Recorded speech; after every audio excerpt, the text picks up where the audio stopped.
بسم اللہ الرحمن الرحیم. Afaq new Iqbal series student resource pack. Keep learning at home. Urdu grade 2 academic planner unit number 2. Major concepts in book chapter: تصویری تفہیم، تخیل آرائی، تخلیقی لکھائی. Work sheet number 1. دیکھیں اور بتائیں. دی گئی تصویر غور سے دیکھیں اور پوچھے گئے سوالات کے جوابات دیں. تصویر میں لوگ کہاں کام کر رہے ہیں؟ جی ہاں، باغ میں کام کر رہے ہیں.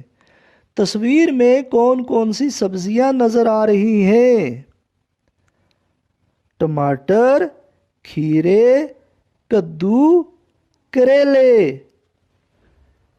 گلیری کہاں بیٹھی ہے؟ مکان کی چھت پر. لڑکا کیا چیز توڑ رہا ہے؟ ٹماٹر. Work sheet number 2. ایسا کیوں ہے؟ تصویر دیکھ کر بتائیں کہ ایک طوطا خوش اور دوسرا اداس کیوں ہے، اور اس اداس طوطے کو خوش کرنے کے لیے آپ کیا کر سکتے ہیں؟ جی ہاں، ایک طوطا خوش ہے اس لیے کہ وہ آزاد فضاؤں میں ہے، اور دوسرا طوطا اداس ہے کیونکہ وہ پنجرے میں بند ہے.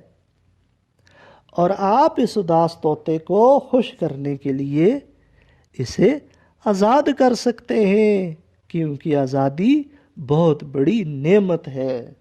Work sheet number 3. اگر کچھ ایسا ہوتا، اپنے تخیل کی مدد سے بتائیں، یعنی خیال سے بتائیں، سوچ کر بتائیں کہ اگر ہرن آپ کا دوست ہوتا تو آپ اس کا کیا نام رکھتے، اور اس کے ساتھ کون کون سے کھیل کھیلتے، اور اس کے ساتھ کیا کیا باتیں کرتے، اور اس کے ساتھ سیر کے لیے کہاں کہاں جاتے. Work sheet number 4. لکھیں. اگر ہرن میرا دوست ہوتا تو. Work sheet number 5. ذرا سوچیں. فرض کریں کہ اگر آپ آم کا درخت ہوتے تو آپ کس کس طرح سے لوگوں کے کام آتے.